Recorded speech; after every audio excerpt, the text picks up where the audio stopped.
Welcome to the Crooked Stripes Podcast, where your hosts discuss various aspects of lawn care, landscaping, and snow removal. Let these two friendly Canucks help you cultivate a different outlook on the green industry. And with that, here are your hosts, Brendan Brubaker and Martin Hodder. All right, guys, we're back for another episode of the Crooked Stripes. I'm Brandon Brubaker. Martin, what's going on, man? This is it. Just battling out winter. Yep, you're still battling those snowstorms out there. Yes, sir.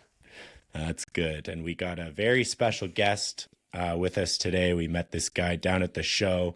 We might have mentioned him a few times in our opening intro.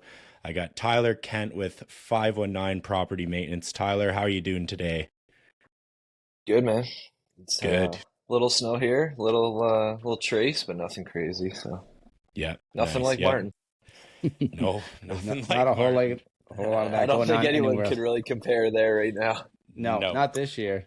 7 feet of snow. After this is all done, it'll be something else. So yeah, not after hearing last week of what you went through, right? So you got another storm on the way now that you're gonna battle through. So yeah, just keep grinding it out, and next thing you know, I have to buy some more gear to keep on going. Yep, I love it. Yeah, you have to do what Tyler's doing. That's good.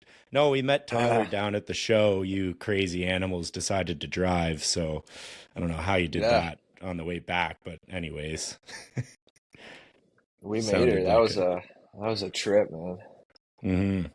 I was supposed to sleep. I was like, I'm going to sleep before we go, right? We're gonna try and sleep during the day, and then you're going to drive in the night. Yeah, it didn't happen. It's just like, you stay up, you drive all night, and then it was like, well, it started 30 minutes ago. I guess we should just head over.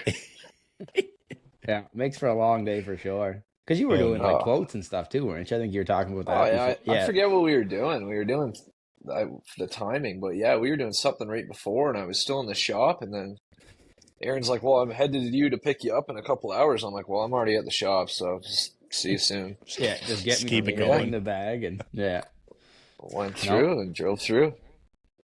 And that was your first time too there, right? At Equip? Yeah. Was it Yeah. your guys? All of you guys? Yeah. It was something else.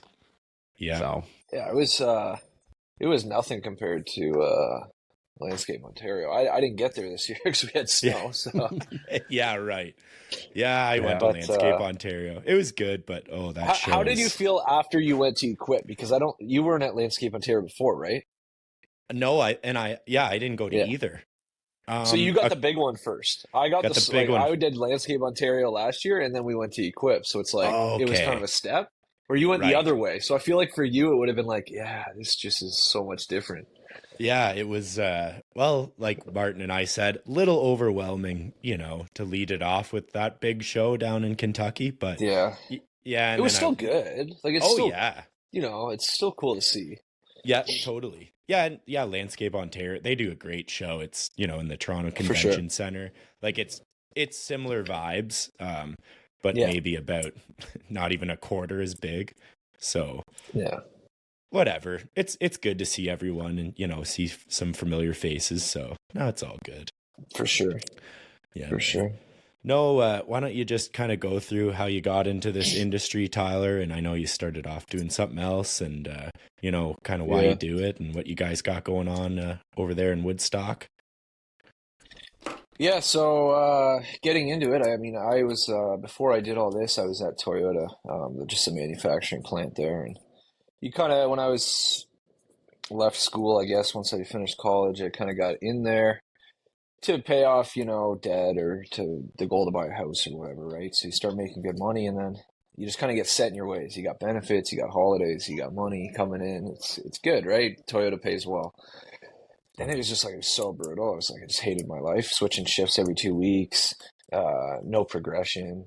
You can't, you got to be there 10 years to become a team leader. So you kind of get in this rut where it's like, and some people, and I always said this when I left, that, hey, if you love it here, great. But some of us, like you guys, would have the mindset of you want to grow, you want to do new things, you want to maybe treat people better than you were treated when you were at another job, right? There's different things that entrepreneurs or leaders or bosses have that want to do. So I'm sitting there like, okay, how do I grow? How do I do this or that? And there really wasn't that much opportunity there. So I said, okay, I got to get out of here. So the next thing was, well, what did I enjoy doing? And I always kind of had a side hustle of this kind of stuff, whether it was snow or lawn care stuff or landscaping stuff. And I always enjoyed it when I was younger. So I went into that. And yeah, the first year was just, I actually battled staying at Toyota and doing all the lawn and snow on the side. So I was actually going into work from 6:15 to 3:30, and then at 3:30 I would go and cut grass until like 8 p.m. till I lost daylight, and then I would go back to work the next day. Right. Because I knew I wasn't going to be dumb enough to leave my job that paid me 75 grand and go, okay, I'm going to start a company and somehow have all this money to just do it. Yeah. So I said, okay, well, we'll part-time it. And on the days that I was on afternoons, I started at 5:45. So I had all day after I slept to be able to start the business. Okay. So I kind of started it that way. And that turned into doing one season of that and going, okay, there's enough work here. We're doing good work. We're getting a lot of reviews. We're getting feedback that it's working. You know, what we're doing is what people like. So I made the jump. I left and yeah, after that, it went from one guy to one extra helper to two to now we're at 13, 14 guys over the winter. So nice. It's been a quick jump. But yeah, I like it. So it's been good. It's a good progression. It's fast. Because that's only been a few years, hasn't it, since you've done? Yeah, man. This is third year in winter. Third. Wow. We'll be fourth year. Technically, would be like the fourth year of lawn care would be this season, or our fourth year technically would be this year, I guess. So you were pretty much right at the start of COVID, just kind of because that had been a similar time. That was it. Yeah. So it was a really good time. That was a good time because there was a huge demand for it too, right? Like everyone for some reason had a ton of money and they're like, well, what do we spend money on? So it was like more people are wanting to spend money on those things. Yeah. Now we're seeing a little bit of a change. We're seeing the interest rates and everything in our area has kind of changed. Yeah. But during COVID, it was like, everyone was just like, well, I don't want to go out. I'm happy with being lazy at home. We're going to pay people to do our snow. We're going to pay people to do our lawn. We're going to pay people for landscaping. So all of the industries in my area were like, we're thriving in COVID. Like there's a ton of business in COVID. Yeah. Right? Yeah. So it was a good time to start, I guess, right? That I wasn't like getting into it when everyone was like, no one wants to hire anyone right now. Right. Yeah, a booming time for sure. And it seemed like that was like all across Canada, like everything, like our type of industry just went crazy. Yeah. Yeah, so Martin, you got busy around COVID. I remember. Yeah, we jumped from like 4 guys to 10 or 11. The same time period that year, right? Everything just nobody wanted to do anything themselves. People that couldn't go anywhere, so they're just spending their money instead of traveling, making their yard nice, doing whatever. So they don't mind looking at their yard that might have looked like shit beforehand and fixed it right up. So nice. Yeah, that's kind of, and obviously as you start, you start and you kind of get into, say, the residential. All right, so we started mainly. That's all we were chasing. It was easiest to get into the Facebook groups or whatever it was, right? But now it's kind of making our shift now to kind of out of that area and just strictly commercial industrial is the plan. Nice. We're still doing some residential stuff. Obviously, spring work's easy to do. Aeration's rolling, dethatching, seeding, overseeding, stuff like that, fertilizing. Right. But as far as snow, like I don't touch anything snow in residential. Lawn care's still there for the people that want to pay it. Yeah. But the days of cutting grass for $30 for a residential little lawn is just not. Oh, I know. It's not for us with the size we're at and the equipment we have now. Yeah. There definitely would be people out there that could probably still make it do with $35 on a lawn. For us, for me to send 2 guys out in a trailer, a truck, insurance, it's not there anymore, right? And we could get 150 of them, but why? Well, but to come back with a couple bucks at the end, I know, just to pay the guys, it's kind of pointless for us. Yeah, totally agree. But that's where I do miss being like the owner operator type, like one helper or like one guy or the smaller guy, because you could pound out a ton of lawns, like doing it like that with like no bills and having just like a small trailer or one trailer and a couple mowers, and you could kill it. Like, and there are people out there that do that, are pumping out 20 lawns, 2 guys every day for a cheaper price. We do that we do that with our residential mowing. Like, we have 2 guys, they have 2 mowers, 1 trailer. They're doing 33 to 35 lawns a day. They do do our whole route in 4 days, and it's just like boom, boom, boom, boom, on to the next. I mean, we're obviously not getting hundreds of dollars a cut, but we're probably like 45, $50 a cut. Yeah. And you can make pretty good margins on it, right? Because our routes are so tight. Yeah. Our fuel costs, all that stuff if you can get that. Yeah.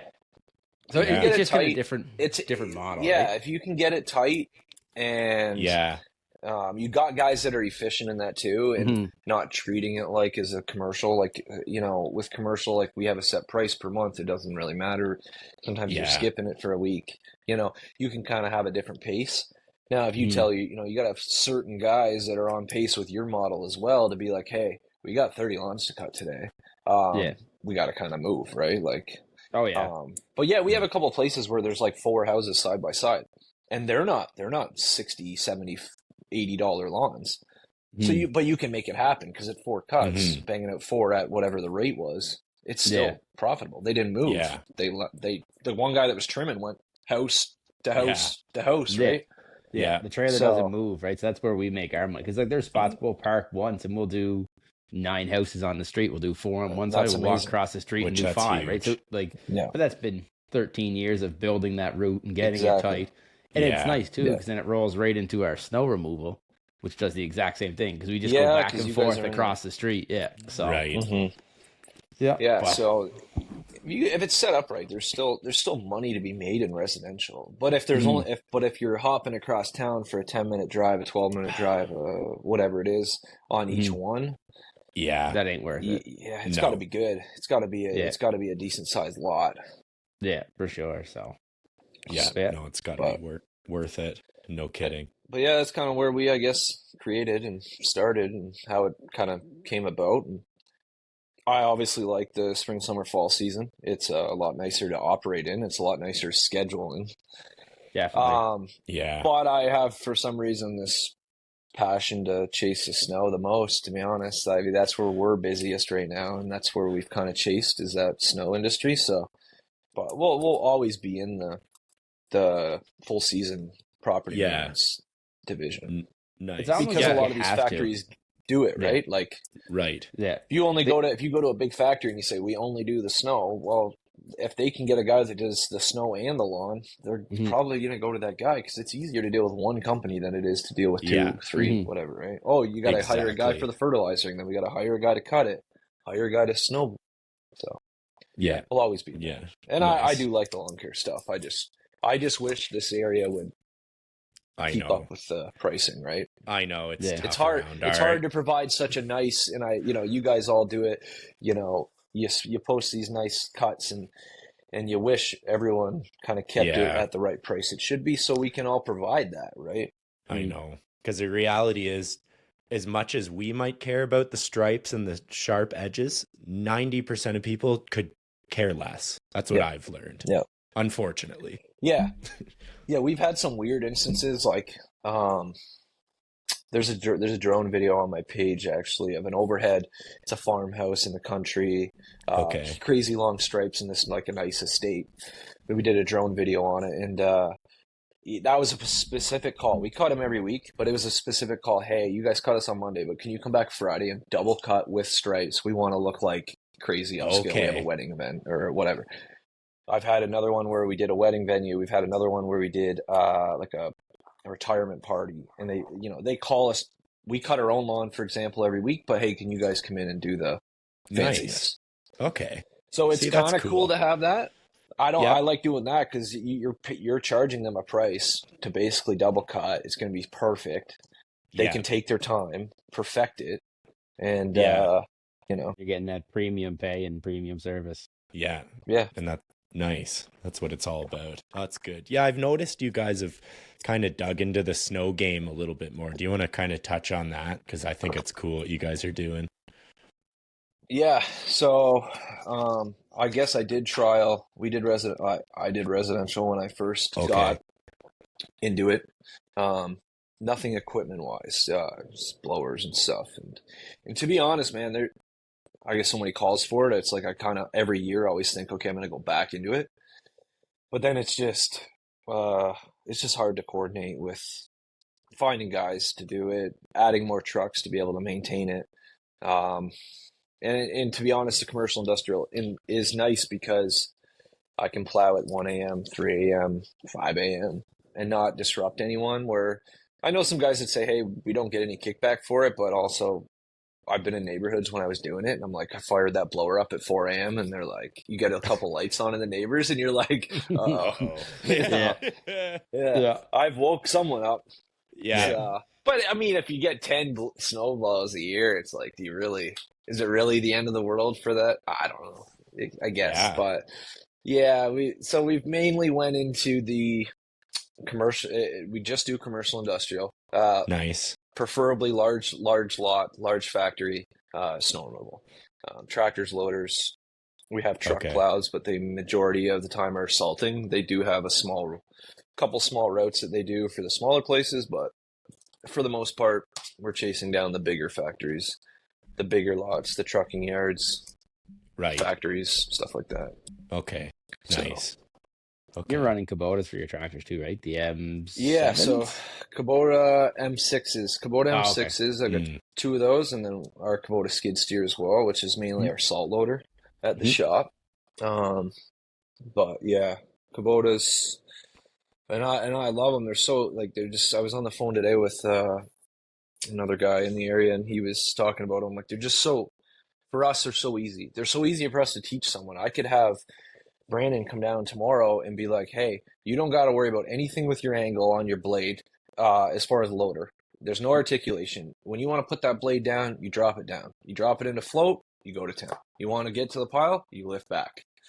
As far as the shifting, there's other things. But as far as the blade control, you want to twist the blade left, you turn your thing left. You go right, you turn left. You want to use your wing as a button on the back. You hold the wing in, you go out, opens your wing. Hold it in, your wing's in. Like, it's so simple. There's no worrying about, like, not putting the blade down a perfect way. And those Kubotas with the paddle shifting and stuff, and like, I can throw that thing in reverse as I'm going forward, no clutch, and clutches itself, puts me back. Yeah, it's simple, man. It's nice. So, and you run I do love them, and our dealer was great. So nice. Well, like, I think most Kubota dealers are pretty. From what I've seen and heard from, like, people I've talked to, like, most Kubota dealers are pretty bang on, right? So I think they're definitely putting a push in the next. Well, that's what I'm seeing, and I think in the next 5 years we're going to see a huge push. Okay, well, I see it. I see it already starting. With what Kubota is doing. Yeah, and even cost wise, like, if you compare, like, a loader to something like that, like a new loader, anywhere from 350 probably 300, 350 and up. One of those tractors, 225, 250, depending what you like, how you outfit it and what model and stuff. Like, that's a big difference if you're expanding to grow and adding multiple units, right? Yeah. So give you an idea, just so if you look at our equipment, you were to look at our fleet or whatever, that tractor out there with the blade, Metal Plus, which is also 10 grand more than an HLA. So I'm paying a premium blade price. It's not the tractor to do with anything, but the tractor and the blade set up 140 G's. Right? At 0%. Nice. Right? Yeah. That even my 910, which is a smaller, it's not smaller, it's still a big loader, but it's not, I guess, a massive loader. 230, 240. So you're almost 100 grand more, right? Wow. Now, can you stack higher? Yes. Can you maneuver a bit better? Yes, than a tractor. But if we're talking, I got to grow in the next 5 years, I got to add 5 machines in the next 5 years. If I have to buy 5 tractors, I got an extra couple $100 grand to save unless I'm buying 5 loaders. Right? Yeah, that's kind of the way I'm looking at it too, right? As you try to grow this stuff, like, their 0% is incredible. And, like, you're basically, depending what it is, like, hey, set up, you can get, like, a machine and a half for the price of one loader. Yeah. And the road speed, I think they're faster too, aren't they? Like, your 910 will do what, like 35? Yeah, it'd be maybe like 40. 35 downhill. I'll hit up to like 37, 38 with that blade Mm-hmm. on. With Mm-hmm. my tractors, I'm clicking around like 40, 42, 40, Yeah, 42 kilometers an and hour. that makes Which a big you're difference almost up too. to the speed limit in town, right? Like you're Yeah, 10 kilometers off. You're Yeah. not like driving 20 and the guys are losing it behind you. In a yeah, snowstorm, people are probably driving 40 anyway. yeah. They're not going much faster, right? So you're So, just kind of you're staying with yeah, traffic. Because I know yeah, I had a guy down the last storm there with the loader and stuff, and it was super nice machine. Like it was pretty much brand new. It was a 920 cat, and I was yeah. watching him like what he can do with it, and I'm like, It huh, is like nice. yeah. So Yeah, and I'm kind of at the point. I'm at a weird spot now where I do a bunch of residential. That's kind of but we're getting all these like apartment complexes, and there's roads and stuff, and like the Kubotas I have are fine for it, but it just takes yeah. a Hmm. really long time. So I'm just kind of trying to If I figure out my if I next was step. you, if I was you looking at like kind of what you I guess had recently, and Hmm. I mean I don't know all your properties, but like looking at it ahead, I'm like thinking because you kind of would like a reverse blower for the situations that you just had. Yeah. Having like an M5 with like a small wing blade and like a reverse blower would be like amazing because And you it'd go be into an those big animal. lots, you Yeah. can push, but now you need Yep. to blow back a pile or you got a driveway that's like, oh, we can't use our inverted. Now you Mhm. still got Right. your M5 that can now turn around and blow that back. That's pretty much Bigger where than I your was. machine now, Yeah. right? Now you got some Right. like because you've tried the blade, you got the blade, you got the straight blade situation, but when you start throwing wings on and you can actually scoop and push, and Yeah. you're not trying to windrow everything, for example, Yeah. I feel That's like because that's a maybe bad. down the road, right? Yeah. That's kind of what I'm thinking. Like it might be a next year thing. We're trying to kind of work out some stuff with because even after this last storm, like we picked up six, I think it was 5 or 6 like full apartment complexes because they had people Yeah, doing it with plow trucks. And Right. then plow trucks aren't worth shit for this. no, Like it's Right. and even on a 30 centimeter storm, like a plow truck will do it, but it's a battle. But yeah, so that's kind of the route I thought I thought you'd be more like more money for that setup that you were at with like the because even my 140. tractor, yeah, my tractor was like 130 with like the inverted Yeah, blower and the blade. So like, but you don't run I think blowers on yours, because though, do you? no, we don't. Mm-hmm. I mean, we have the loader with the bucket, so we can kind of Hmm. scoop and like how your guy was doing. Mm-hmm. Um, we I battled with if I was going to pick one up this year just to have it. Yeah. Kind of glad I didn't because I got grass out there right now. Yeah. Um, I mean, I'm sure there'll be a time. There's definitely going to be a time where it'd be nice to have. And if anything, we won't go inverted. We'll go, yeah, reverse blower and kind of, Yeah. your normal standard blower. And if we got to blow piles back, we'll blow them back. Mm-hmm. But with the loader, you do have the Yeah, capacity you to really scoop it and move it scoop too. and yeah. Hmm. But and like I said, I'm hoping we don't get a storm like that ever again. That was a lot of snow. Exactly. Yeah. But who knows? Weather's a Yeah. fickle Yeah. thing. So, Yeah, I know. I But think anyway, reality You you can is only that's guess. it's going to Mhm. happen again to you there, Martin. That's what I So think. what size blade do you have on the front of those M6s? So the M6 is a lot of guys actually in the Toronto region, we're setting them up with 10/16s. So Okay. 10 in the middle, you got your 3-foot wings. Okay. When we set those ones up, we bought them at a later time in the year. I couldn't get 10/16s in time, so we went to Okay. 9/15s. Okay. So you got a foot less, right? Mhm. Is that gonna make or break you on a lot? No.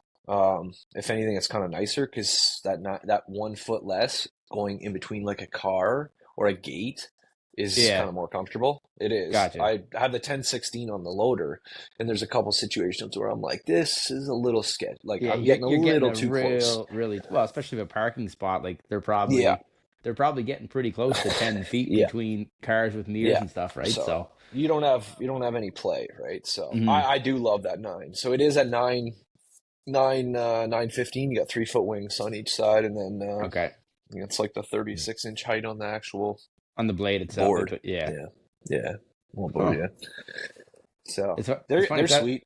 I was gonna message you about this and kind of get your thought on Yeah, loader versus tractor versus kind of few yeah. different options, but There's definitely place for both. I will say I've been driving the loader this year, but I also went out multiple storms where we had to do cleanups, and I took the tractor over the loader because mhm. I knew that Metal Plus was a Hmm. nice clean finish, and I knew that I could fit into a couple different spots a little bit nicer and more comfortable where I wasn't like stressing that I got this massive loader with this big blade. So, right. Yeah, and, cool setups. I like them. I like the controls and everything how it's set up.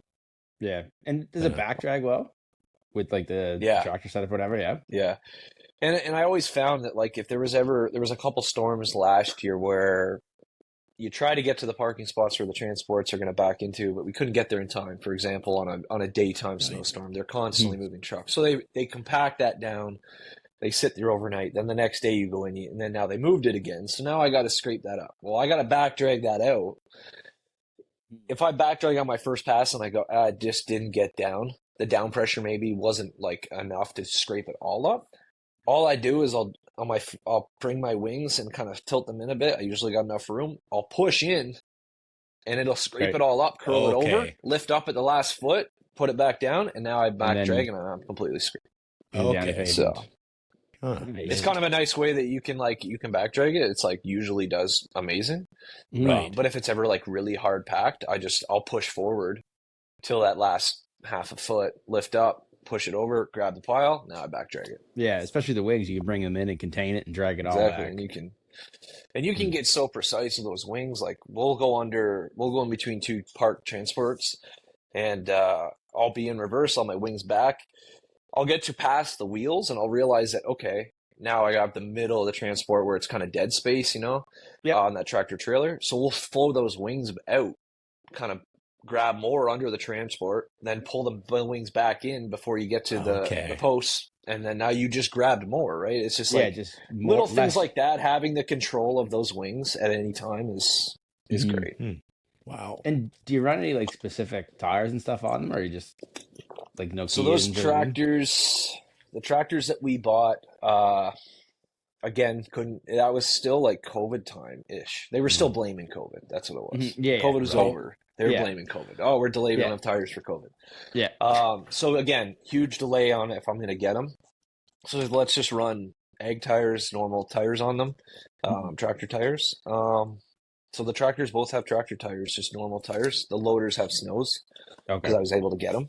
Yeah. I always said I'll run the tractor tires till I need new tires, and then we'll put snows on them. Gotcha. We'll end up putting Nokians or some snow tires on them. So, but right now, like I will say, they're good for the most part.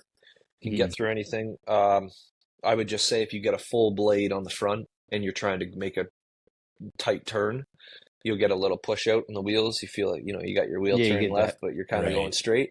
Yeah. So our guys are good, and we've kind of obviously you get that feeling when you're driving and you just pull back off float and kind of lift it off just a centimeter off the ground, and now it's not dragging the front end, so now it can get its steering back. Gotcha. Okay. But good stuff. That's the only thing we notice. As far as pushing power straight, no problem. Okay. It's just a little bit of turning. It would probably be nicer to have a snow tire, right? Right. Yeah. And that metal plus, that's like the bee's knees of all. Like that's what I keep hearing. Yeah. Okay. Even though it's that much more. Yeah, it's $10,000 more or whatever it is than our HLA. Okay. But definitely.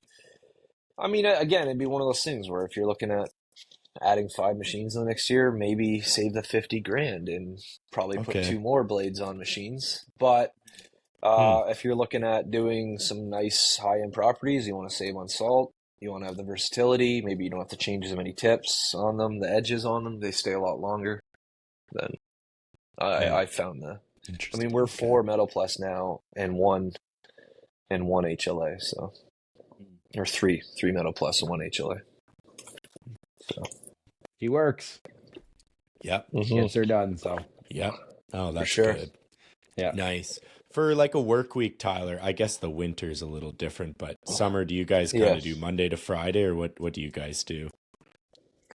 Yeah, I try to everything we schedule as spring, summer, fall work, I try to schedule Monday to Friday.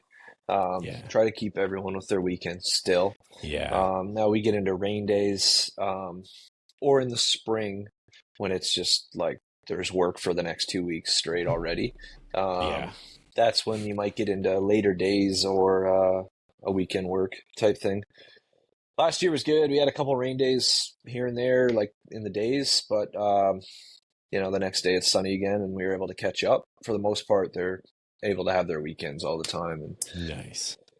I'm sure there's some guys that we have that would say, "Oh, I worked all weekend," but Oh yeah. then you run into the next a month later, and they're like, "I'm dead, and I can't work, and I feel like I can't keep up." So it's like that's usually what happens. I try to balance it evenly so that everyone can still have their weekends. But I always say in the spring, like, "Hey, we got 75 aerations booked, like." And we got to cut grass next week, so that fills the week too. And then we got like this many dethatching jobs still, and it's like, okay, we got to somehow catch up. Yeah. And on a light winter like this year, I'm sure the guys are like, we'll take some more hours. That's right? Yeah, exactly. That's true. I know it's been pretty skimpy around here for snow.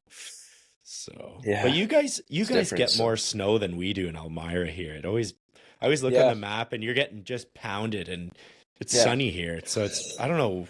It's weird. Even that first storm in the year, November, we had an early one in November.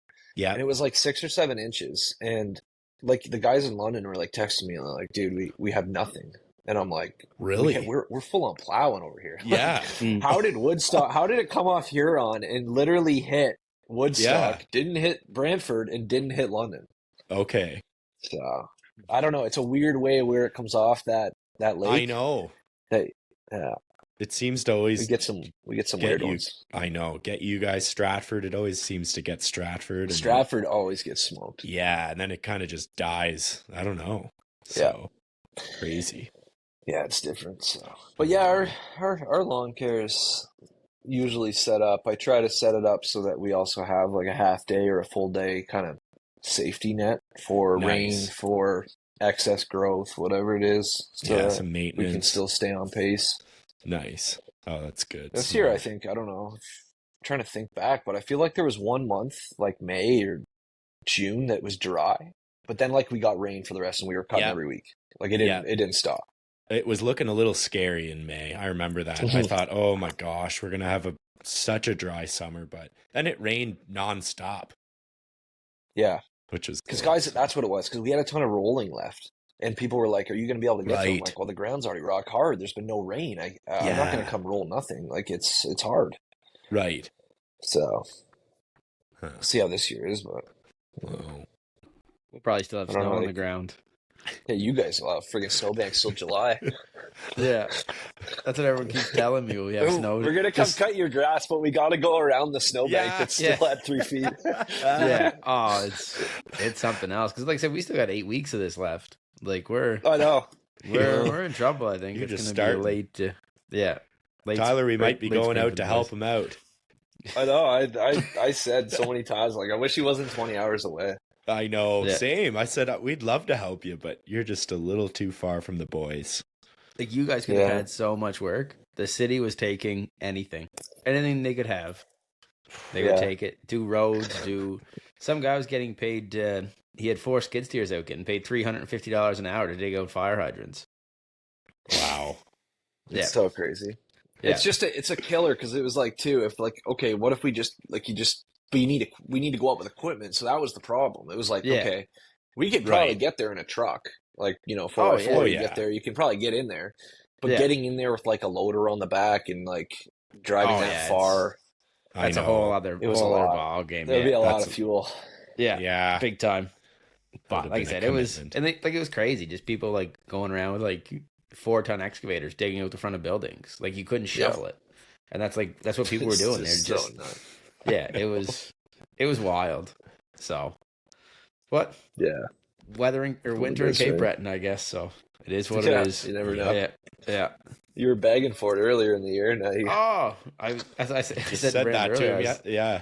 I was wishing for snow. I was like, hopefully get a little because the last couple of years we were like maybe 11 and 13 plows or something, and like we got more snow this week than we did all of last year in 36 hours or something. Stupid. So crazy. Yeah. But I turned on the radar a couple times and just watched it.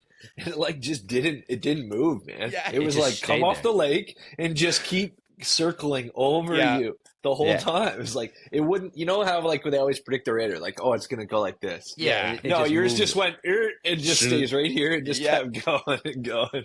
Well, there was at least a centimeter an hour for like 70 2 hours straight. And like at some point there was one point I think it peaked at I think it was like 10, just over 10 centimeters an hour. Like you literally couldn't see anything. Insane. Yeah, that's so crazy. Oh, well, the boys survived it. No one quit. No one died. That's good. We're on to the next one. Yeah, Any other storm's going to feel like a breeze now. Like the next time we get like a 5-centimeter storm. Oh, yeah. You're going to get a couple inches and be like, this is amazing. Yeah, this is nothing. This is like 4 hours. We're done. We're going back home. Like this is golden. Yeah. But no. Yeah. All winter. Nice. Tyler, what do you do any marketing, or I mean, did you, and kind of what did you kind of do and how? Maybe touch on that. Yeah, so I think this is what's gonna. I mean, we're already doing very rapid growth now. I think this year is my year that's gonna be like, oh my God, because I'll be honest with you, man. Like we don't. If you were to look at our trucks, which you've probably seen a video, we don't have graphics on our trucks, and that was just a situation where when I first created the logo and the company, didn't love it, and then we were in the process of like this long process of trying to get it switched. So we changed the branding of the company, changed the logo. So I never wanted to like brand the trucks and then be like, oh, now we got to rebrand all the trucks again, pay thousands more. And then it's winter, so it's very hard to brand trucks in winter because one, we're in salt every day. It's like you got to get them clean. We got so much equipment on them. There's not even tailgates on the trucks. Like there's just so much. So I'm like, okay, we're gonna get all this set up so that in spring, trucks are branded. So as far as branding on trucks, marketing on the trucks, this is going to be our first year with like marketed trucks. Nice. Which I think is going to change everything because it's not like there's going to be one truck running around town. We're going to have 4 or 5 trucks running around town. Right. And all of a sudden it's going to be like, where did these 509 trucks come from in a sense, right? Yeah. Like if you guys had 4 trucks running around town every year for the last 2 years, you never had a logo on. They're probably and we get asked this question, be like, who are you guys? Like we'll be filling up salt at our depot and the guy will be like, hey man, that guy's actually asking who you guys are because they see you, they don't know who you are. And that's just a matter of us rebranding and just didn't have it in time for fall. So I think that's going to change a ton. But in the past, for marketing wise for us was big on social media. I think it's 60 to 70,000 ish on TikTok. And then I think there's like 18,000 range on Instagram. We post on Facebook, but, and I do run Facebook ads sometimes, but I don't, it's not multi-thousands of any sort on Facebook. So, but yeah, huge on social media. A lot of work has, I'd say 70% in the beginning, if not more, was coming from social media alone. We see your videos, we see you guys online, we see your posts, whatever it was. So a lot from there. We do run ads in certain seasons. I won't run them like all year. I had a Facebook ad yesterday or last week show up for lawn care already in my area from someone else, and nothing against them. I'm not going to be pumping money in right now. There might be a couple calls, but I kind of like to wait until it's closer. Yeah. We will run ads in certain seasons, but for the most part, our marketing, I trialed a bit of door hanger stuff. Be honest, I didn't get anything from it. Trialed it, so I personally won't go back there a lot. I get people like you guys probably do too that message your page, their newer lawn care companies. Hey, what should we do for marketing? When should we market? I would market when the time's right. When they basically say we're above zero every night and you're going to be, the melting's happening, or the last 2 weeks of weather that we just had in Ontario here, is that when you start seeing that in March or closer to April is when I'd say market. But yeah, I don't do any door hanger stuff. It'll be the first year with vehicle graphics that are like fully detailed. Okay, so you're going to go all out with the wraps. Yeah. Nice. Yeah, like we have some custom wraps getting done for our stuff. So I think as soon as I put that in town, when I got 5 trucks running all day through town, I know that we're going to go from, well, we were already busy now we're going to go, jump. Oh, yeah. I think, I would hope. It's like it's a billboard driving around, right? Yeah. Yep. I think it'll. But yeah, social media, did some ads on social media. We have some stuff on Google, but I don't run any ads on Google. Tried it, didn't work. Didn't get a response. I get my most response from Facebook ads is where I've seen the most when I pay. Yeah. But yeah, as far as I don't have anything in town. I don't have any billboards. There's a couple companies in town with billboards. Again, nothing against anything that anyone else is doing. I just haven't spent it there. And I'll be honest, like if I was to grow any faster right now, I don't think I'd have the buying power to keep up. You know, as newer companies, you guys would know, right? Like in the beginning, you can't just you could advertise all you want and have 1,000 jobs, but if you guys only have 3 trucks, 4 trucks, 5 trucks, and you only have a certain amount of guys, you can't take everything. Nope. Yeah, right? Exactly. Well, then you just get a bad name too at that point. That's what you're trying not to do, right? It's like they said they're going to do this work and they can't show up. So that's the thing. And I hated in the spring of not this year but last year. I hated having so much work and not having not being able to keep up, that I had to make someone wait like a week or two to get, like, I know that sometimes for like custom jobs, 2 weeks, no problem. But like when you have an aeration that, or a dethatching job or a seeding job that needs to be done between April and May, and you're telling them in the first week of May that it's looking like 2.5 weeks before I can get to you, I didn't like that. So I was like, okay, I have enough business. We have to just hold back and say, okay, I'd rather create like really good reviews and good work and be like, these guys are great, than to say, yeah, it took him 3 weeks to come and roll my lawn or aerate my lawn because he took on all this work. So I kind of market to a point where I know my guys can keep up and where I can keep up. And if it's, if we can't keep up, I'm not going to keep pumping 1,000 ads because I want to have every single lawn in Woodstock, right? Yeah, right. Nice. Okay. No, that's good. And you've been doing TikTok lives when you plow. That's been kind of cool. Yeah. You've been growing. I know you've got some growth through that. Maybe touch on that a bit. Yeah.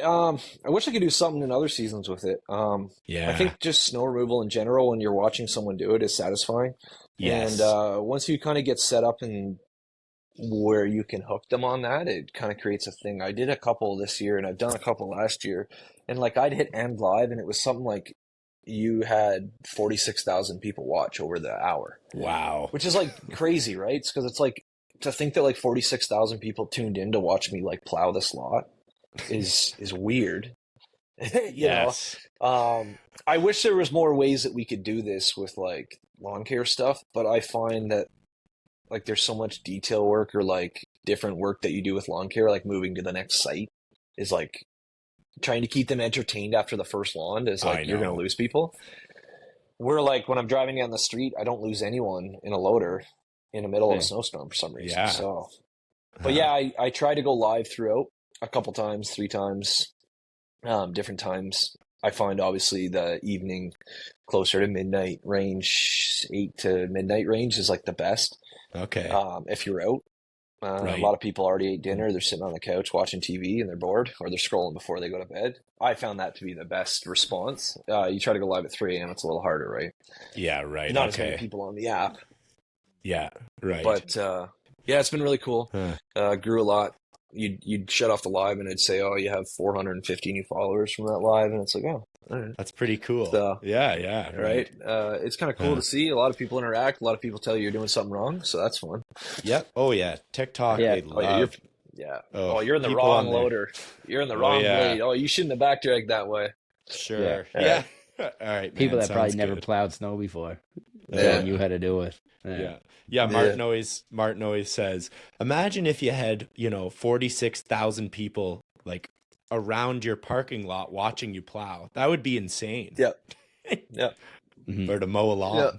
Yeah. You know what's really weird is so we had people hop in that live from like, oh, out in BC, wherever, the States, what state are you in? I'm like, we're in Canada anyways. But then you get the people, for some reason mine will target my specific area as well. So I have guys that are like, I just drove past you on the road. Like I'm watching you and I just drove past you. No way. Or they're like, I'll have like 100 people from like my specific town watching, and they're like, oh, you're heading down Parkinson right now. You're about to head toward the Enbridge Gas. Like people like actively watching their own town. That's so funny. So it's kind of cool because like you're interacting and you know that those people are watching you. Yeah. And the one person's like, hey, that's my factory. I work tomorrow morning. It's like, I'm that's actually cool. like at their job, right? So it's like, not only are we interacting with like just people that like to watch it in general all across the world. Yeah. You have people that are in your specific town watching you. So then it's like, then it's a marketing thing, right? And then you're like, oh, that's the company that does our job. Yeah. Oh, they do lawn care. I'm going to call them for, whatever. Nice. Yeah. That's great. Huh. They feel like a personal connection almost with you, Yeah, and you try to interact, and I watched a couple of years. You try to interact with everyone's questions, but I'll tell you, when you start getting up into 2,000 people shooting comments, you can't read them all because I'm going to hit a poll. You gotta watch where you're going. Yeah. Got to draw the line somewhere. But no, it's definitely cool to interact, and I think it's a different. When I talk to different brands or different companies about different things, like, oh, we see you do this or that, and it's like, it's cool because, like, obviously we're marketing to do our work. Like, we still have to go and cut the grass. We still have to go and just plow the snow. But we also get to interact with, like, thousands of people that like to watch your content. And, on your Stripe Life Canada account or, the account which you had it named before, not all those people are, like, looking for your work, but they like what you're doing. And they might eventually know someone that is in that area that you're in that might create more work for you. Yep. Right. Totally. Yeah, the long game of it for sure. Yeah, so. I know it's something you got to consistently do when you're working, and it can be challenging, but it can definitely be rewarding, right? So that's good. Yeah, nice, for sure. Cool. What software do you use? Are you a Jobber fella like ourselves? I'm a Jobber fan. Nice. I have had my conversations with Jobber. I love Jobber, but we need another network for winter, so we use another Yeti Snow Yeti for winter, which is very detailed toward the snow industry, and I think Jobber eventually will fully cater, but they've fully admitted to us that, hey, we're not set up fully for you snow guys that are doing this. Like, we're not there yet. But I pay for it all year, and I use it as soon as spring hits. It's like, boom, we're back, right? Spring, summer, fall. Okay. And even all our invoicing for winter still goes through Jobber. The only thing we don't use Jobber for is just tracking our snow, because it's so detailed, and I have places that are like, I cannot miss a log. I cannot miss a single record that we were there and what time we were there and what they did and a photo and this and that. So they're definitely... they always talk to us and be like, hey, what can we do? And we always give our feedback. But yeah, we're full Jobber. Everything's invoiced through there full season. It's everything's scheduled through there. We had yard books before and outgrew it, like I think everyone eventually does. Yeah. And then what was the snow one? Yeti Snow? Yeah, Yeti Snow or Snow Yeti. I can't even remember Snow off Yeti. the top of my head, but I have heard of that now that you say that. Okay. Maybe you can look so at that Martin, one so that one's just Yeti snow management systems, and a little bit more detailed. Guys can go in, start a shift. They pick their equipment they're in, 550 with the hill tip salter, or they're in the M6 with the Metal Plus. They pick their machine, and then they have a route. So we have multiple routes set up, whether it's salting, whether it's plowing, or whether it's all sites. They can go in, click their site. They get a full map view of the overhead, where the snow gets plowed to, where it doesn't, where the sidewalks are, any description, maybe it's a key code to get in, 1, 2, 3, 4 to get in the keypad, whatever it is. And then they start their site, and it starts timing them from the time they're in that site till the time they leave. It's also tracking the time they started their shift till the time they finish their shift. And they got 1x beside it, 2x if they go there 3 times in a storm, 4x. And then it's all detailed down to like, what was the snow condition when you were there? Oh, it's flurries. What was the ground condition? Boom. It autofills your date, your site, your address. It autofills the temperature outside. And then you just put how many snow inches are down. And I can log into my computer at any time and see, I got guys at this site, that site, that site, that site. So I'm running an iPad in the loader now, and I can see where everyone is and what they've done. So it's just a little bit more detailed towards snow, and they must all be like all the properties must be like geofence, so a timer would start kind of when you auto pass through, and then So it's just very detailed, full records of when they were there, what they did, how the snow was, how it was before and after, this and that, and it kind of puts us in a safer position for lawsuits, insurance stuff, right? Because you guys handle some pretty sensitive lots, so you definitely need that feature. Okay. You got hundreds of employees going in and out, and Right. you know, just to have a record that the guy was there at 8:51 for 19 minutes and he salted the front walkway, and here's his after photo, and then at 21 minutes after he left, a guy slipped and broke his leg. It's like, well, in our contract, we did what we were supposed to. Yeah. To our best ability. We can't stay there all day. Yeah. Right? So you have to, you know, it's the best way for us to cover ourselves. Now, get away with residential driveways and stuff, you probably don't need that, but when you get into the factories, I can also at any time print a spreadsheet off of the full record of that storm and who was there and when they did and what they did if the company ever asked for it. Hey, you guys weren't here salting, you know? Yeah, we were. We had guys in it this time, this time, and this time, and this is what they did, right? So, okay. Oh, that's cool. Wow. So you must have GPS in all your machines as well, do you? Machines, yeah. Okay. We actually, like, when we got the Kubotas, we actually paid for Cellutrack right from, like, the dealership. I don't know if you've heard of that, but yep. I paid 3 years right up front, and that's been the coolest for us for the tractors. If this leaves my shop right now, I get an exit zone alert. I know that it just left the zone. I can control that whole tractor by my phone, so I can turn it off, turn it on. So get full tracking on it. And nowadays with everything getting stolen, man. It sucks. Kidding. Yeah. People don't want to pay for nothing, just take it themselves. Yeah. Didn't someone try to break into your shop? Was that last year, Tyler? I remember seeing that on your story. Last year we had a guy get into the shop. Right. And he will walk through my office and then into the shop portion and videotaped all of our equipment. Yeah. Wow. And then left. And then walked back to my office, filmed my office again, walked back to the shop, filmed more, and then closed the door and walked out. Well, I started going down the street. We got notification for it on our phone. Like, we're out plowing. It was like 3 a.m. Right. And I get notifications, start going crazy. And I'm like, I scheduled guys for 5 a.m. Why is there someone in the shop at 3 a.m.? And I'm like, this isn't right. So I like stopped, looked at the camera, and I'm watching this guy like film my skid steer, film my mowers, like film everything. And I'm like, oh boy. Here we go. So we literally left our tractors and hopped in one of the trucks that was parked out at the one factory and bolted through town. We found the guy on the side of the road. We called him in and got arrested. Got him. Yeah. Nice. Wow, so that's we forced him to delete his full footage on his phone. And then, nice. And then we're smart enough to know that, there's a recently deleted file too. Yeah. So we made him go to that. Nice. Yeah. That's awesome. So we're like, some people, he didn't take anything, bro. There was like GoPros in here, like drones, like electric stuff that you could just grab. Like, you're not going to grab a skid steer, but you could grab like a phone. You could grab a GoPro. Yeah. He didn't touch anything. Wow. I think he was going to be sending that video to his buddy for the comeback the next week, you know? Yeah. For the crew to come I know where everything is in that shop over there. Yep, that's true. Nothing worse than these, man. It's brutal. Yeah. That's brutal. Useless. Wow. But, well, Tyler, do you have any future plans or goals for the next few years? I think we're just going to keep on this push here. Nice.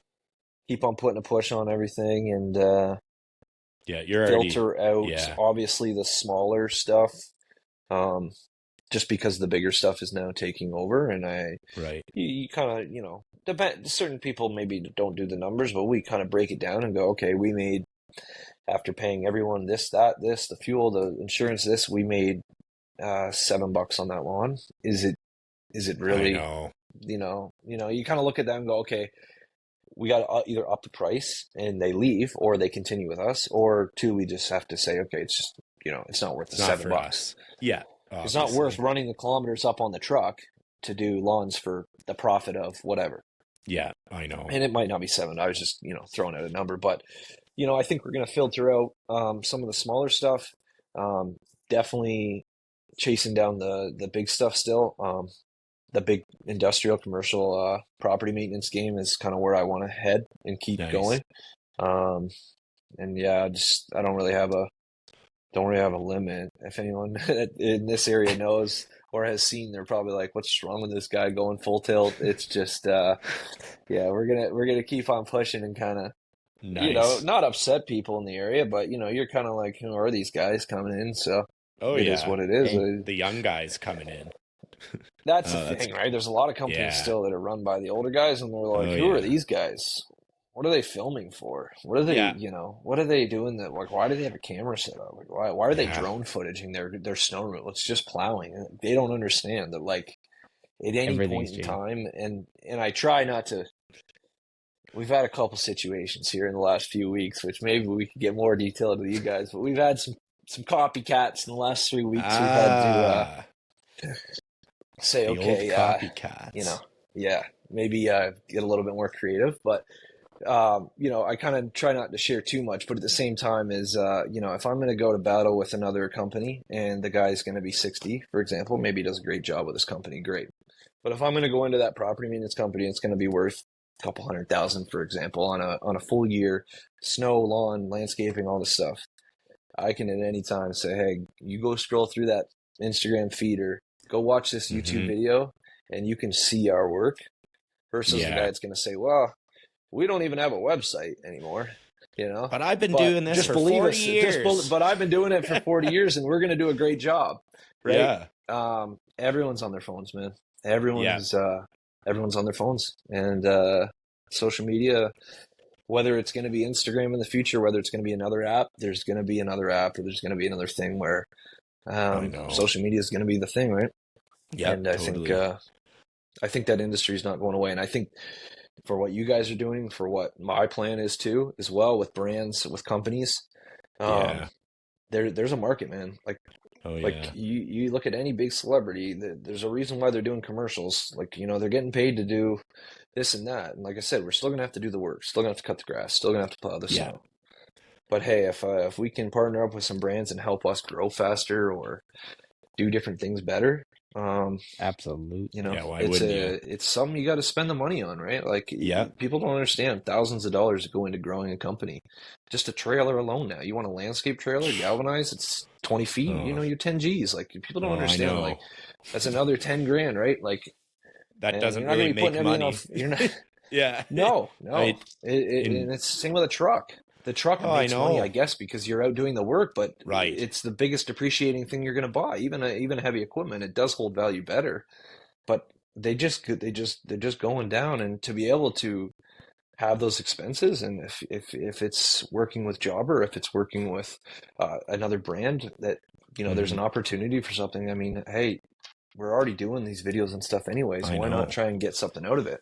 Right. Yeah. Yeah. These companies need the content, to market themselves, and we're doing the work. So it's kind of a win-win, right? So I've got some weird looks over the years, especially being in Elmira. The Mennonites look at you funny when you got the tripod and the GoPro on your helmet. And I know you drove through. You drove through Elmira the other day, right? Through. You messaged me. I texted it. I said, man, I don't know if it was at 3 or 4, but I was like, hey, man, I've already seen 3 horse and buggies. And and then I'm like, wait, nope, we're already at 4 now. Yeah. I was there for like 5 minutes, man. I was like, this is crazy. Oh, I know. I don't even notice them anymore. As funny as that is. Just so used to it. Going to pick up some tires in Alora. I think it's Alora. At DeBoer's? That windmill truck caps or whatever. Oh, yeah, those boys. Yep. Okay. Yeah, they got good rims and tires set up. They had some brand new tires that had like 10 kilometers on them, and they fit our 2500 that's coming up, and it was going to be like $700 for these all-terrain tires, and they quoted me $1,250 plus tax. Okay. For them, the same tires at our tire shop. So I was like, hey, make the drive. It's a sunny day. It's an hour drive. Out to Elora. Yeah. Nice. Oh, that's good. $500 savings or whatever. You got to kind of do it when you can. So yeah, no kidding. Oh, I know. You got to save where you can. Nice. Any words of advice for people listening, Tyler? Well, if we go off our last couple of weeks here with the I guess copy motions and the things we've had to kind of go through, I would say the best thing is try to still be unique. I mean, nice. I could look at any company and be like, I'm gonna copy everything that Martin does, right? Like, that's great, and you might still get views or you might still get some work, but like, I try my best to try and create different content. Like when we, if anyone knows of Salters, we have a partnership with Hilltip. the hill tip stuff that I'm creating is going to be the different that if you go to hill tip's page right now and you look, they're going to post a photo and they're going to say, this is the best salter you can buy. And they're going to show you some cheesy video, for example, right? But if you go to my page, you're going to see, oh, the way that hill tip feels, this is different. The way that hill tip spreads is, or the way they have that set up with the lights, or I'm going to do different things that isn't going to be the same as what they're posting, right? Mm-hmm. You could go to Skag. You could go to Skag's page, for example, right now, and you'll see a Skag photo of this mower, and they're going to say, oh, this is the new 60-inch mower. But if I can boast a 60-inch Skag mower ripping down crazy stripes and how nice it cuts, or how we do maintenance on it, or how we do different things, it's a little bit more unique. It's a little bit different. Yeah, right? totally. So obviously, everyone's going to be making videos. You can't say that, oh, he made a video, so I can't make a video. No, I'm just saying, like, you know, if it's your name, if it's your slogan, if it's your website, if it's your logos, if it's the way you're doing things, try to be unique, because eventually everyone's just going to look the same. It's going to be another landscaping crew driving down the road, right? You want to be unique. And like, you know, I know Brandon, if someone's going to drive through your area versus another guy that maybe just cuts the grass, they're going to be like, that stands out. Like, Right. They're out there, the way their truck's set up, the way they do their work, whether it's whatever, they're going to notice that company's different. And that's our biggest thing, even when we preach contracts with property maintenance company, or not property maintenance companies, the managers and stuff. And they say, well, on our one of our biggest contracts, we went in with 5 different people that bid it. We were the second highest bid. That means 3 people were quoting lower than me. They picked us. Well, why do you pick us? Well, because of this, this, and this. Because you're different at the way you did this. You're different at the way you did this. I like the way you communicate. I like the way you do this. The way you present yourself. You got to be different. Because there is lawn maintenance companies, snow removal companies popping up everywhere. As of right now, I see 4 or 5 new ones this year that are going to be in Woodstock. They all follow us. You know, hey, well, we're going to be in Woodstock too. Great. But like, okay, why are you different than everyone else? You got to be somewhat unique, because anyone can just go out and cut the grass or plow the snow. Yeah. Uniqueness, and I think the best thing, which I said in the Snow Jobs podcast too, is don't just take everything to take everything. Like, you will survive for 1 or 2 years, and you will go, okay, we are not making $1. We're broke. See another company under that didn't make it, right? It's you got to price it to make money. You got to price it to still, you know, pay yourself, and you know, because at the end of the day, these mowers aren't cheap, man. $16,000 for a brand new stand-on, like. I know. Don't just price it to make because you used to make $17 an hour, and now you're thinking, oh, we got $40 for this lawn, but it took us 2 hours to cut it. Like it you know, that's not $20 an hour, man. Like, that's, you gotta price everything proper. Uniqueness, and then I mean, I guess I'd say, yeah, just don't take too much to the point where you're gonna die, because I know myself. I'm sure you guys have went through it, where you're like, I got 100 invoices to do. We still got to go out tomorrow morning at 7 a.m. and you're just dead. Yeah. And I see a couple companies online that post that. They're like, I'm just dead. I see, and there's some lawn company owners every year in like the middle of the year, they're like, what do you guys do to stay like wanting to keep doing this? Like, I'm just dead. Right? Like, you gotta still maintain, I guess, a normal life of some sort. Yeah, because I know. You can work all day, all night in this, you know, there's so much work around here that you can just keep going and you'll just burn out. For the young guys that are 18, 22, whatever, sure, that are starting up, they want to kill it all day, all night, sure. But eventually, if you're trying to start a company and build a company that's going to last and that's going to be able to survive, you're not going to do that for the rest of your life. You're not at 40 going out from 6 a.m. to 9 p.m. every day. I know. Battle it, I guess, when you're young. But if you're trying to build a company that's going to be like, you know, a bigger company is going to last, 1, you got to price it right. 2, be unique, and 3, you got to structure that properly so that you can last. Yeah, totally. Or you'd just be dead, and you're going to say, what am I doing this for? Yeah, then tax time comes around, and I don't have any money left. What do? I'm screwed, right? So now, how do I pay this all this taxes that I, you know, that I couldn't afford, and now we have to do it all again. So yeah, it's tough. No, it's just that'd be I guess the 3 top things that come to my head that I'd say is I mean, you know, keep killing it with social media too. It's obviously it's a battle. It takes some time. You guys know. Yeah, but Takes time. Yep, You're gonna have ups and downs. You're gonna have times where you grow insanely, and you're like, "Oh my God, I gained thousands." And then the next time you're gonna be like, "I'm getting, for the young guy, I'm getting 10 likes on this photo." But again, that goes back to the uniqueness, right? Yep. Yeah, exactly. Good content will I don't always post shine anything through. with just wording. I don't post anything with just like a wording page. Maybe an ad I'll do that says we do this, this, and this. But if you go onto some big companies, like every post they make is like that, right? Like, I know, it's they'll painful. have a photo of some stock photo with 5 facts about it in wording, and then they post it, and they're like, "Well, we get no reaction on our Instagram." Yeah.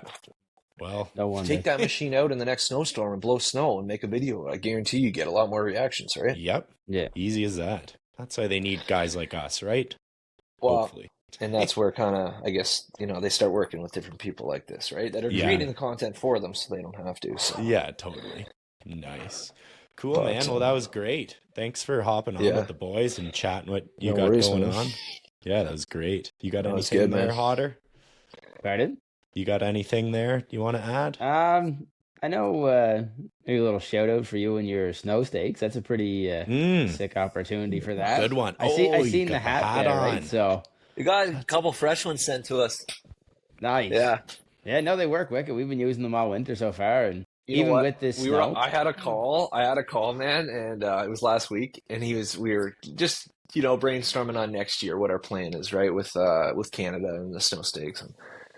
And I said, I brought up out there, and he goes, I gotta say, man, I don't even want to hear a call from out there because I don't care what's out there with how much snow they got. Nothing's acting how it should be perfectly. It doesn't matter what stake, what machine, what car, what you're doing. It's never gonna be perfect out there with the conditions, right?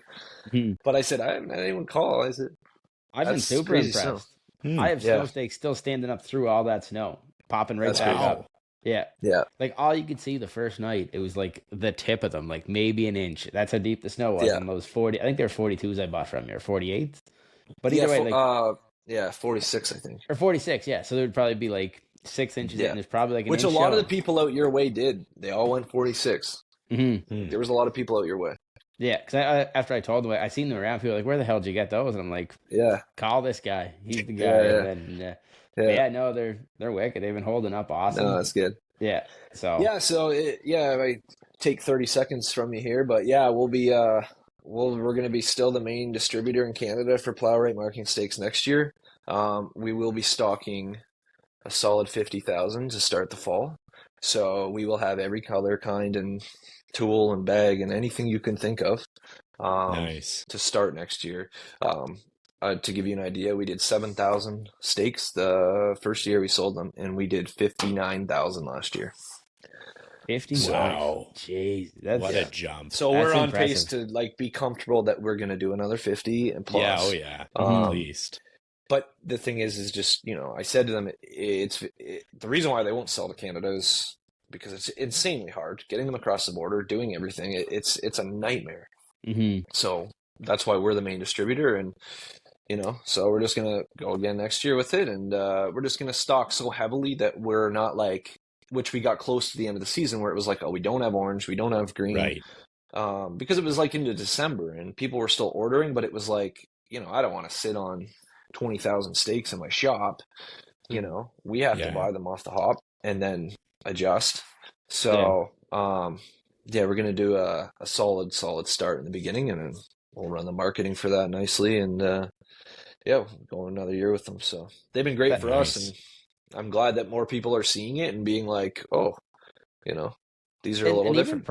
Even compared to like going to buy one at like a store or whatever, it's like cheaper in the long run to buy those and then just buy the tool and stuff. And because even if you have to, people ask me, they're like, oh, do they get broken? And I said, I will never tell you that this steak is going to be the most indestructible thing in the world. There's no material out there that says it's not going to ever break. Like a fiberglass, a wooden one, it's going to snap. There's going to be times where it snaps, right?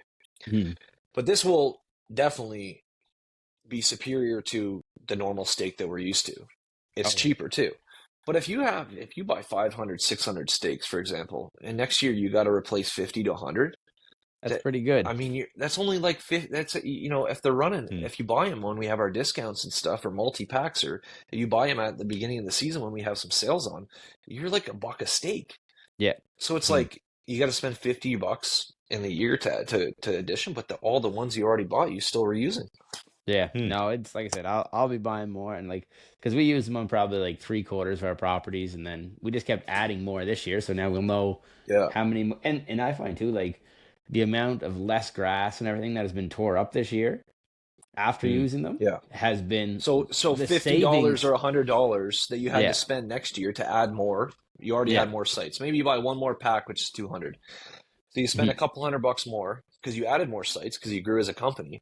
Yep. But then too, how much money did you just save in labor and fuel, and everything, and grass seed and topsoil to go and fix all these properties or curbs. You want to talk about grass? Start fixing curbs. Yeah. Having guys go out and fixing concrete curbs and stuff, or whatever it is, or. But it's cool because the colors, in which we talked about when I had my last call. The colors is so cool because for us, we mark all our walkways with orange. We do all our perimeters of the properties with green, and we do all our hydrants with red. Nice. So I can say, hey guys, we got to go clear hydrants tonight. They have an idea where they all are, but look for the red reflective 46-inch stakes when you're out there. My sidewalk guys, if they go to a new site, maybe we have a new guy added, we have this, that. They just look for those orange reflective stakes, and they know, there's another walkway there. When you get into your drifts like you're talking about, you get into higher drifts, you get a couple inch storm, but you got a 6-8 inch drift. That orange walkway, be like, oh my God, there's a walkway there. I didn't even see it because you just drifted across it. But now to say, hey, sidewalk guys, look for those orange stakes, right? Yeah. No, and like I said, it's even cool with speed bumps now. We're like thinking on the sides, like where we have some speed bumps, putting like maybe another color, blue. Now that when you're plowing, if you see a blue reflective stake in the grass, that means there's a speed bump under that snow.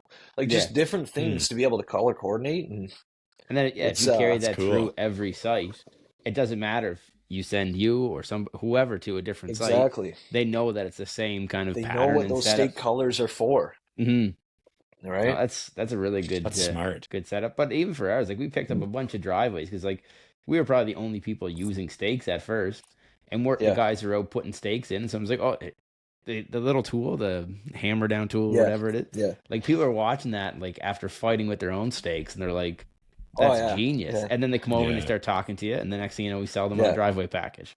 So it's like it works all the way around, right? So it's good little. And it's to throw those on residential too. Like you can get a color, like if you did green or something, it's visible for you when you got to do the work, but it doesn't stand out that much when it's not snowing. Like green on green grass behind it's not like an eyesore, where it's definitely cool. And they've stood up for us, and we believe in it, and the guys are good over there, and it's I'm a user. I'm a believer. I think they work wicked, and like I said, people just keep asking, so I just keep sending them. Nice. Send them your way. The tool, man. The tool is cool. Yeah. Like flying through properties and just some of the comments on the videos we make, they're like Robin Hood and stuff because the guy's like pulling the next stake out and throwing it on his thing, and then you did a video of you were going around pulling it out of the back. It looked so easy. Yeah. That's cool. Oh, it's simple, right? So it's definitely saves. The biggest thing is saving the damage on the property, right? Right. And at any point, any of those guys can go on the site and know where certain stakes are and what the meaning is for it. And, right. To be honest, man, as a company too, like you kind of stand out. Like, absolutely, like looking across the street and being like, they don't got anything like that, but these guys showed up in November, staked our whole property. They're here to prevent damage, make it easier on their guys, and this, like, it stands out, man. Yeah. Oh, totally. So that's good. Cool. Well, where can everyone find you, Tyler, on socials?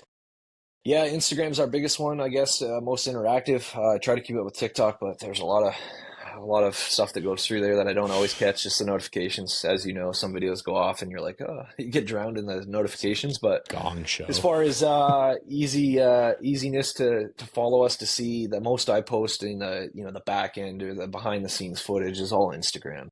And Instagram would be 519 Property Maintenance, and that's the same on TikTok as well. We're on Facebook as well, but the biggest thing, I guess, the most interactive we are is Instagram. It seems to be the cleanest format right now to be able to communicate with other companies. Yeah, I agree. So I know you get some crazy people on TikTok, let me tell you, as you know. I think we have like a couple hundred requests sometimes, and I'm like, it just requests, and it's just like they're like sending you waves, and like I don't know if that, I'm like, I'm not answering all these people, like it's just too much going on here. Thank you, but see you later. Yeah.